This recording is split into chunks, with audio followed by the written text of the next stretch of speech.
Pemirsa, Anda masih bersama kami dalam Berita Lampung. Bagi Anda yang baru bergabung, berikut berita pilihan hari ini.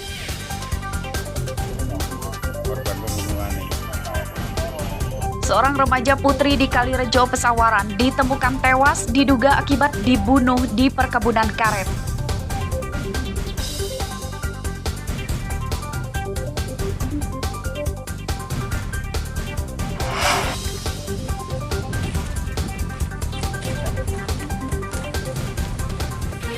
Dua pencuri solar di SPBU ditangkap polisi Bandar Lampung.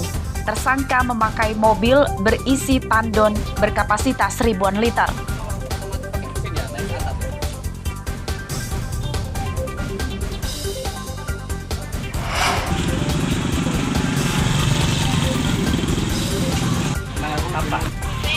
Harga cabai di Bandar Lampung naik drastis dampak kenaikan harga BBM.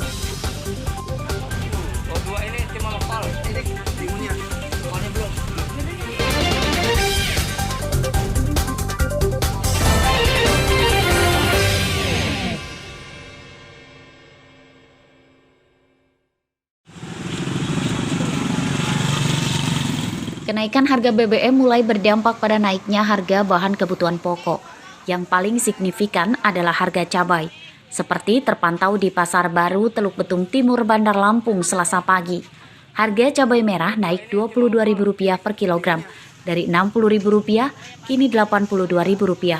Harga cabai jenis lain naik sekitar Rp20.000 per kilogram. Harga cabai rawit kini Rp60.000, padahal 3 hari lalu masih Rp40.000 per kilogram.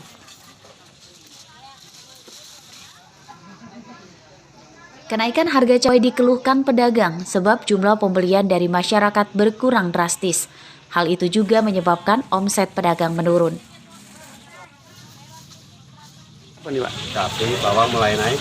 Cabai apa Pak? Cabai merah. Cabai merah. Sebelumnya kita jual berapa Pak? 60.000. Kalau saat ini 80. Sudah di berapa hari sih Pak? 3 hari ya. 3 hari ya. Nah Pak, ini kan berdampak nggak sih Pak terhadap? Ya, dampaknya banyak. Banyak ya. Salah satunya yang paling urgent apa Pak? Ya, penurunan penjualan kurang. Mas semenjak naik BBM ya ikut pada naik. Nah pengaruh nggak nih Pak sama hasil pendapatan kita nih Pak? Sementara bumbu dapur termasuk cabai ini naik Pak? Jelas pengaruh lah Pak. Pengaruhnya? Kira 82. 82 sebelumnya berapa Pak? Kemarin nyampe 80. Hari 82 kemarin lusanya nyampe 78. Kemarin 60. Terakhir ini harganya berapa? Sekitar 82. 1 kilonya. Emak-emak mengurangi jumlah pembelian cabai untuk menekan pengeluaran. Mereka meminta pemerintah menurunkan harga cabai dan komoditas bahan pokok lainnya yang kini harganya mulai naik dampak kenaikan harga BBM. Sekarang 82.000. 80.000 per kilo? Iya, per kilo. Sebelumnya berapa Bu? Sebelumnya berapa? 50. 50. Nah Bu, dengan ini kan berarti kan apa mensiasati? Kan kalau cabai itu kebutuhan rumah tangga ya Bu. Seperti apa mensiasati seperti apa? Pusing Pak. Bagi-baginya? Oh ngatur uangnya Bu ya? Iya. Nah apa harapan Ibu ke depan Ibu? Ya mudah-mudahan ya turun semua. BBM turun. Tak hanya cabai, harga bumbu masak lainnya seperti bawang merah, bawang putih juga naik. Harga bawang merah dari Rp26.000 kini Rp30.000 per kilogram dan bawang putih Rp22.000 per kilogram. Harga minyak goreng kemasan juga umumnya naik Rp2.000 per bungkus isi 900 ml. Arsadi Saputra melaporkan dari Bandar Lampung.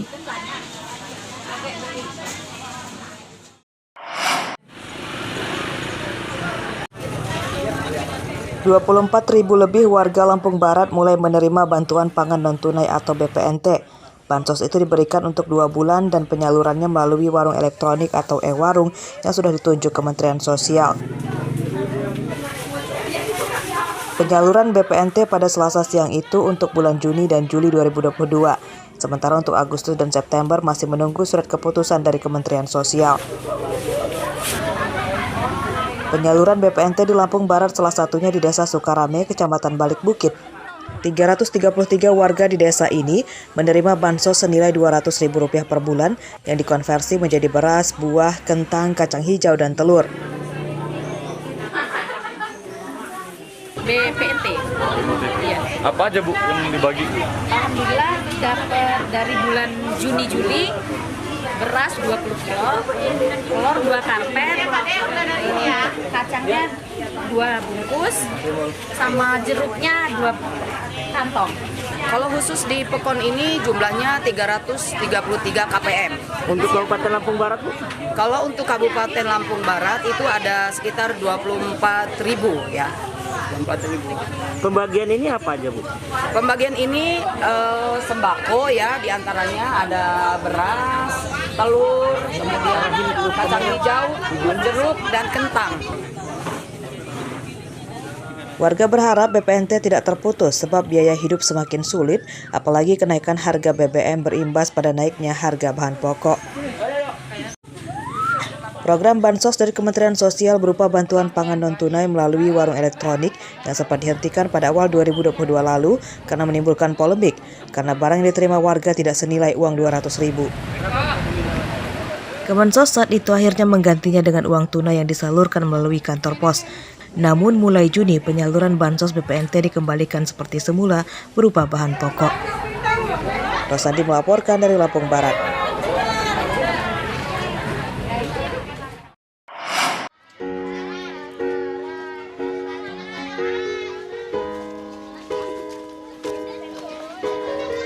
Akibat kekurangan ruang kelas, puluhan murid Sekolah Dasar Negeri atau SDN 2 Tridharma Wirajaya di Kecamatan Banjar Agung, Tulang Bawang terpaksa belajar di tenda darurat dengan situasi yang tidak nyaman.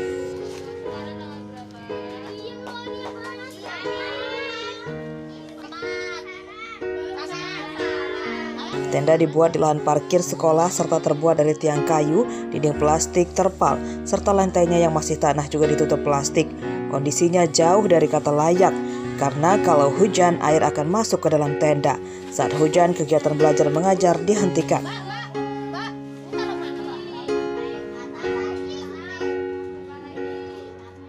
Sebagian murid terpaksa belajar di tenda setelah diperbolehkan para wali murid.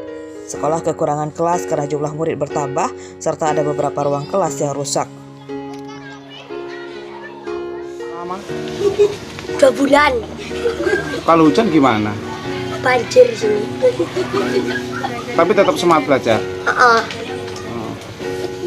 Pengennya seperti apa sih? Pengen sekolah di kelas lain, di kelas-kelas yang gedung gitu. Kalau ruang kelasnya belum dapat Pak, itu karena ruangannya masih ruangan yang lama, itu jumlahnya ada ruang 5 kelas, sedangkan untuk muridnya kalau di total semua itu per kelasnya jadi 7 kelas, 7 ruang harusnya itu cuma ada 5 ruang, jadi kekurangan 2 ruang kelas lagi. Guru serta murid menuntut perbaikan dan penambahan ruang kelas kepada Dinas Pendidikan atau pemerintah daerah Tulang Bawang. Pihak sekolah sudah beberapa kali mengajukan permohonan perbaikan, namun belum juga direalisasikan. Mustaqim melaporkan dari Tulang Bawang.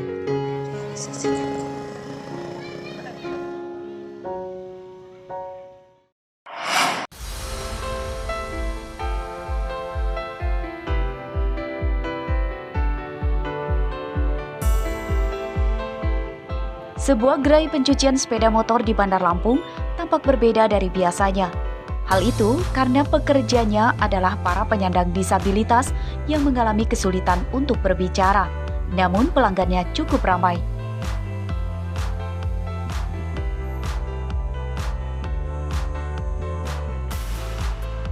Dinaungi organisasi Gerakan untuk Kesejahteraan Tunarungu Indonesia atau Gerkatin. 12 penyandang disabilitas tunarungu ikut ambil bagian dalam pekerjaan cuci motor di Gerai Cuci Gerkatin Bandar Lampung.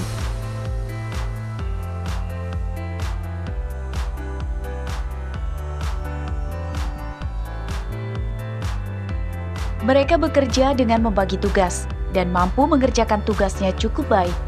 Mereka juga berprinsip agar pekerjaannya tuntas tanpa keluhan pelanggan.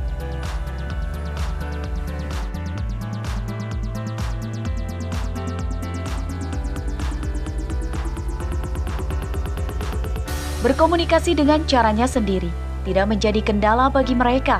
Bahkan tempat itu bisa dibilang menjadi wadah berbagi ilmu dan pengalaman.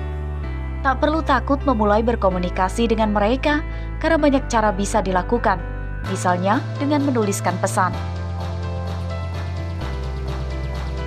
Seorang pelanggan merasa puas dan selalu memilih tempat itu untuk mencuci motornya. Kalau menurut saya sih di sini lumayan puas cuci motor di sini, bersih. Untuk ininya juga tempatnya enak, rapi. Ya gitulah kalau menurut saya. Saya selalu cuci motor di sini, selalu puas lah. Pernah ada masalah nggak sih? Enggak. Memang udah langganan di sini ya? Iya. Upaya memberdayakan para penyandang disabilitas dari komunitas Gerkatin Lampung telah berjalan sejak 6 tahun lalu. Kini usahanya bahkan sudah lebih maju dan memiliki banyak pelanggan. Tujuannya sih untuk membuat lapangan pekerjaan untuk mereka, untuk lebih menyambung hidup. Yang kedua, lebih memberdayakan lagi dari Gerkatinnya. Udah itu aja. Selama ini ada kendala nggak mempekerjakan mereka ini? Nggak ada. Nggak ada ya? Orang pada support semua. Pada support. Hasil pekerjaannya bagaimana? Apa? Hasil kerjaannya bagaimana? Kalau untuk dari konsumennya sangat bagus. Dan sangat, suka sama mereka.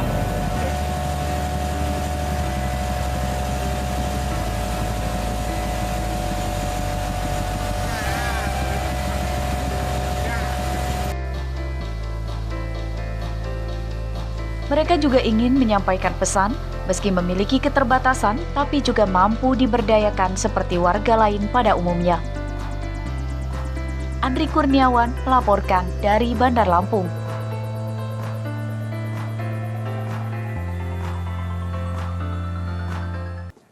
Pemirsa, informasi tadi sekaligus menutup perjumpaan kita pada pagi hari ini.